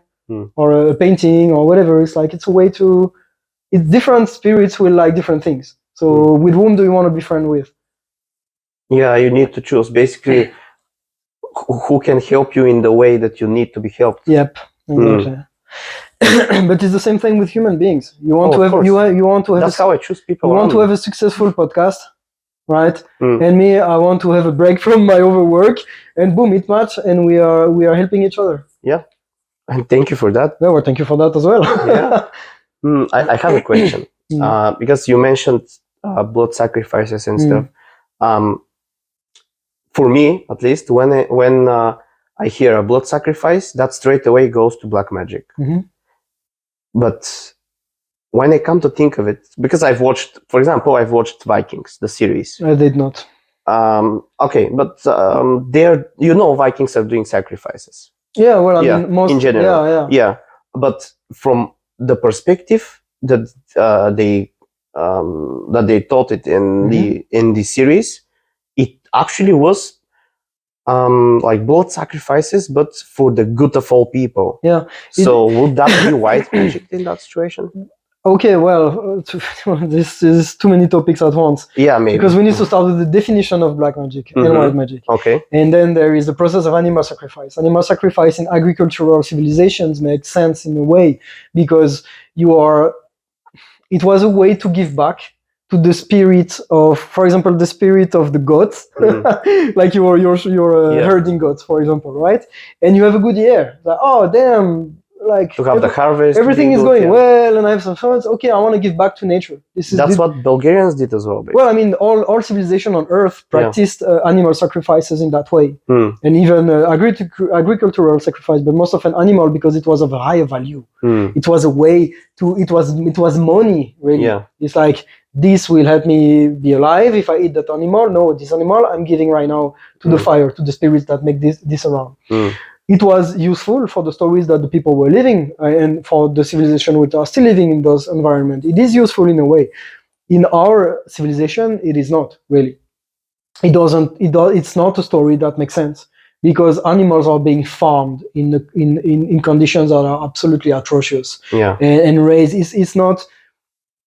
There is no way that right now. Change, There is no way. There is no rational way for a Western individual in Western society to kill an animal and say that this is part of making peace with the whole. Yeah. Because he's not living in an environment where animals are their own source of food. Like they're killing animals themselves. You know what I mean? Yeah. Like for survival means. Yeah. So it makes sense in their own. They're not living naturally, basically. Yeah, we don't. It's like, if you're like, I don't eat meat, but people who do eat meat, they just go, I want to be a man, I need to eat meat. Bro, you can't even kill an animal if you would try. Where's your connection with the life there, right? And so now black magic. What is your understanding of black magic? What is your definition of black magic? We have to start with that. Okay, well, when I think of black magic, I think of some ill doing of some sort. Basically, someone wanting to cause something objectively bad to somebody. Objectively bad. Yeah. Could you find what's bad or wrong? Give me an example, for example, of something bad that would be black magic. Well, it's going to be depending on the understanding of the person that performs the magic itself. But for me at least, well, let's say someone wants somebody else to not find true love in their life. For me, if they do magic about that, that's going to be black magic. Interference. To interfere with someone's destiny and will and free will. In ill, like with the ill thought of it, to make it worse, like in the general perspective. Yeah, because the basic of that is like, there are so many origins for black magic. First, black magic, there's many. Let's start with etymology, okay? Because there are many people who say that it come from different source. Black magic, it can come from nigromancy. Like in Latin, it's nigromancy. Yeah. So just waking up the dead. No, that's necromancy. That's different. Yeah. But they are most often linked together, because most people will consider necromancy to be nigromancy. Most people consider to be the magic of the dead to be black magic. Some people will say black magic is the magic which is covered in darkness. So the magic you do at night, it's night magic or darkness magic. Or I would say it's goetia. It's the magic of the spirit who lives not in the sky or in our universe, but in the underworld. Those would say is the left-hand path, which is the way to deify yourself, instead of being yourself aligned to an authoritarian god, right-hand path and left-hand path. So it's not unidimensional. It's not about morality even. It can come from your spiritual framework and objective. It can be Also, there is this funny story, etymologic source of black magic. Most of Western magic stems from Egypt. Egypt, the real name of Egypt is Kemet, which means the black land. Oh. So it comes from the fact that the Nile, the river Nile, is so rich in nutrients. The soil is so rich that it's very, very black. Yeah. So we say the magic that comes from that country is black magic. But that's actually good for it. Because it's full of life. Yeah. All right. And also the negromancy, so the black magic that the Egyptians were practicing in their religions, were the magic of the dead. So necromancy and negromancy has always been very close together. So there is no such a clear line about what is white and black magic. You give me the idea of morality, like doing something bad. Well, you define that for yourself. Someone would say that casting a spell to try to kill someone, like someone to have an accident or a disease, it's always bad. What if that guy that you want to curse, for example, is going to kill somebody? Is a child rapist, for example, that has been that avoided justice, right? So then it's going to be good in that situation. I'm not the one to judge, but I would understand. I would very much understand a father or a mother casting spell on some guy like that, you know. And it's not for me to say if it's good or bad. It's like, can you be at peace? It's like, okay, you know what? Like the definition for me of what is good and evil is like, whatever I'm gonna do, can I be sure right here, right now, that I will not regret it? And I can't really, because I'm an ever-growing person, and I might do something right here, right now, that I say I will never regret doing that, and the day after I do. You never know if something that's happening or that we are doing is for the good or for the worst of our life. We never know. No, it's all about being true with yourself, with who you are right here, right now. So I would say that by that definition, evil magic would be to do magic for stuff you don't feel good about. Yeah, right. And by that definition, even manifestation, even like trying to attract a specific person or to attract a specific sum of money or to have a specific job and trying too hard to make that happen. That would be black magic. It can be black magic because maybe this is not where you have to go. Because it's basically constraining of a sort. Exactly. That's a better definition for me. It's constrictive or expansive magic. Aha, okay. Yeah, that's clearer. I mean, I just understand it now. Thank you. Thanks for the conversation. But I never explained it that way. Constructive or expansive? Is it makes me breath, or is it makes me like, I need that to happen, otherwise... Yeah. Otherwise what? You're alive. Yeah. Try to be at peace with that. It doesn't mean that you should never state your preferences. That's how I view magic now. When I cast a spell or when I make something with a clear idea in mind of something I want to manifest, I don't judge myself, or I don't judge even my magic with any kind of result. I'm just opening on communication with the universe and say, this is what I would love to happen. Yeah, that's the reason why we would have, sorry to interrupt, that's the reason why we would have a goals True. With a plan, of course, with task set, of course. That's basically the intention. You said that's what you play want. The part. You play your part with every fibers of your being, including making a plan and everything. And then you start the doing as well. You start the doing, of course. You need to start the doing, and then the universe says, "All right, now it's going to happen, but it's going to happen this way." Yep, most often. Yeah. I can't pretend why, but most often it's like, okay, you want that? Yeah, you're gonna get it. You're gonna lose everything first. Then you will learn this and that and this about yourself and that because and that. But you need to earn it. That's what they I don't think know. of it. You know? I don't know really. Like, do we take that perspective of having to earn our lives? Isn't that a mental construct as well? No, I'm not saying that we need to earn our lives, because for me at least, our lives happen for us.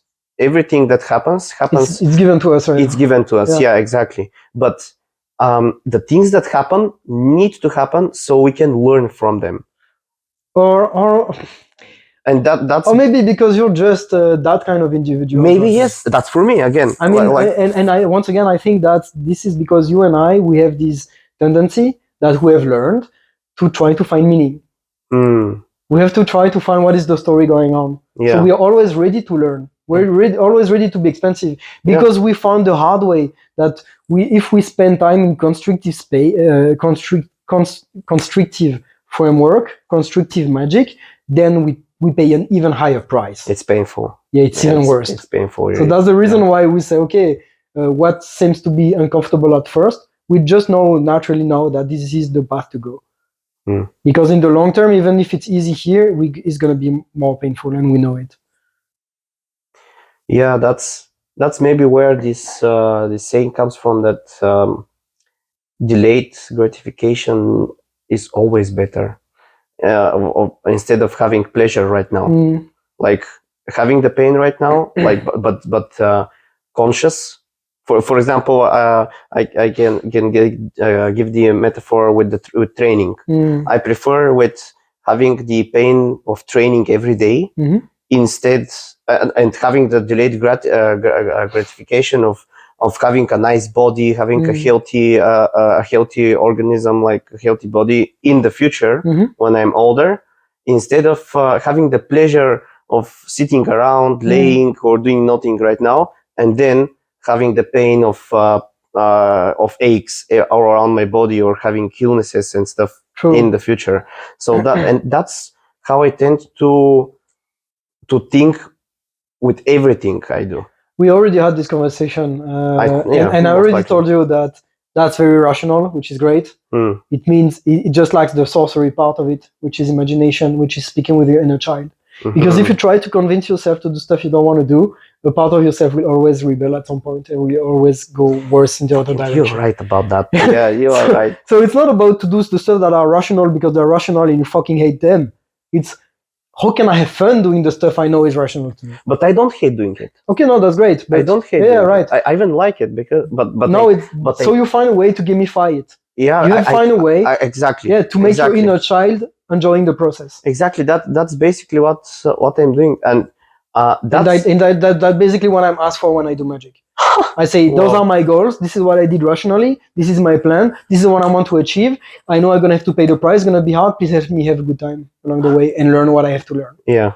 Please teach me. Please teach me. I want to attract the vibrations, the archetypes, the avatars, the whatever that vibrate with what I want to get connected with, so I can find a way to integrate that in the whole story of my life in a way that is cohesive and joyful. And if I can share that with people, it's even better then. True. Well, that's why we do art, podcasts, and stuff like this. Yeah. Amazing. Thank you so much. Well, thank you. It's fine. It's very useful as well for me to remind myself who I am and what I'm living through, because I told you I'm so into another extreme right now that it's good to take the time to remind myself. It's about reminding yourself, really. Having like spiritual practice, it's how to create reminders. It's a ritual. It's really a ritual. It's something you do repeatedly. Yeah. Why you do that? Just to remind yourself. It's not rocket science. Of course.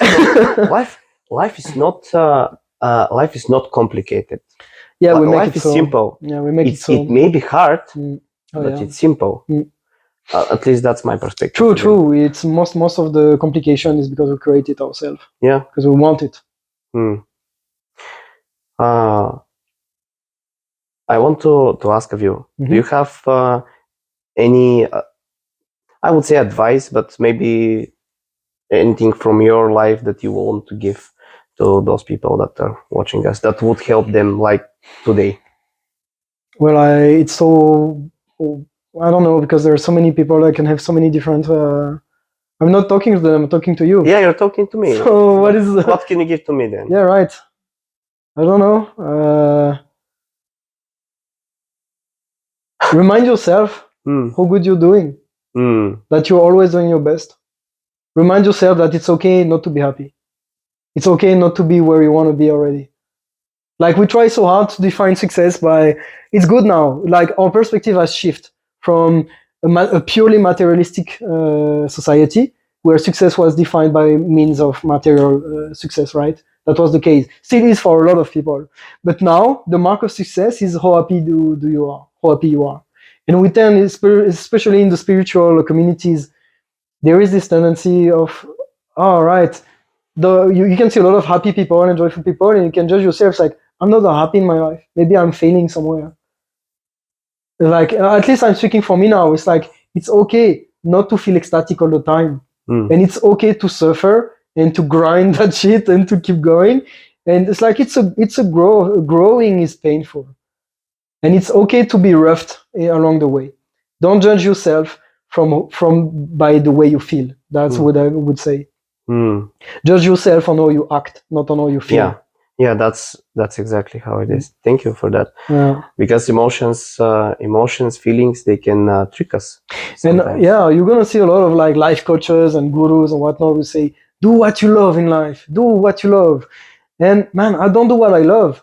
I do what needs to be done. For me. In a way, this is I do what I know I should do right now, because otherwise I will regret it not to have done it. That's why I'm doing the podcast. It's all about, will I regret it having done it or not?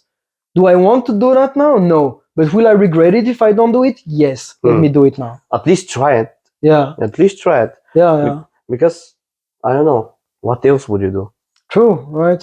So it's more like, don't do what you want or what you love. Do what is true for what you understand, and be ready to have your definition of truth evolve and change, and be okay. Yeah, this poem of Rudyard Kipling, like you say, you be a man, my son. You know, when he say, can you see the works of your life being completely shattered and destroyed? I just paraphrase, and be ready to start over once again right away.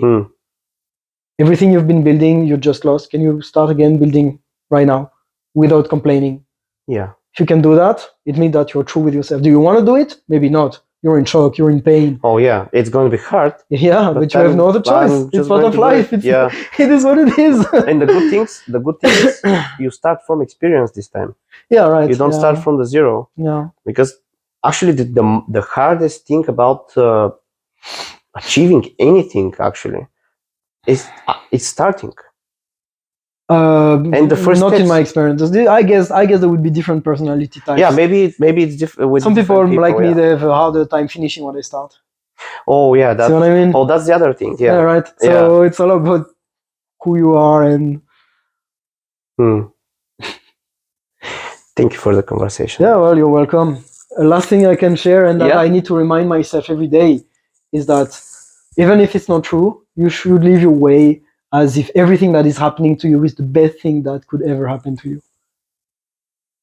Even if it's not true, that will help you have the more clarity and coherence and love in your life, because it will give you the ingenuity to craft the circumstances in a way that will help you, even if you're in Auschwitz. Because I'm not inventing it, I'm not creating it, it's been proven, it's like, it's a science that is the storytelling science of being a thriving human being that masters know since the beginning of times. We're just finding other ways to express it and play with that and share it. Show life and the universe that you have the strength to go through everything. Yeah, and to be grateful even if you're in pain. Yeah. Even if it's painful. Be grateful even if it's painful. This is hard. This is hard. It's next level. This is what we don't have any choice. I mean, I feel now that I don't have any choice. I'm being pushed that way, that direction. So I have to say, okay, thank you. Thank you for the challenge. Bring in more now. I'm ready to take more. That's oh my god. That aligns so much with how my life is going right now. Yeah. Authentic spiritual Christianity is based on that, really. Like, I mean, when I don't want to judge people who practice Christianity in their own way, but the type of Christianity I can vibe with have this framework. It's like this understanding that the cross of the Christ is the symbol of the burden you're ready to take upon your life, and be grateful for that because you're serving a higher purpose. Yeah, I can vibe with that, even if I'm not defined. I'm not a Christian. I understand that way. Okay, Jim Rohn, one of my favorite speakers. Jim Rohn. Yeah. Don't wish for things to be easier. Wish we were stronger. Yeah. Exactly. Wish for more. Yeah. That's it. Take more on your shoulder. Atlas shrugged. Yeah. You have a lot of place in the carpets, Atlas shrugged. Oh wow. Fuck it.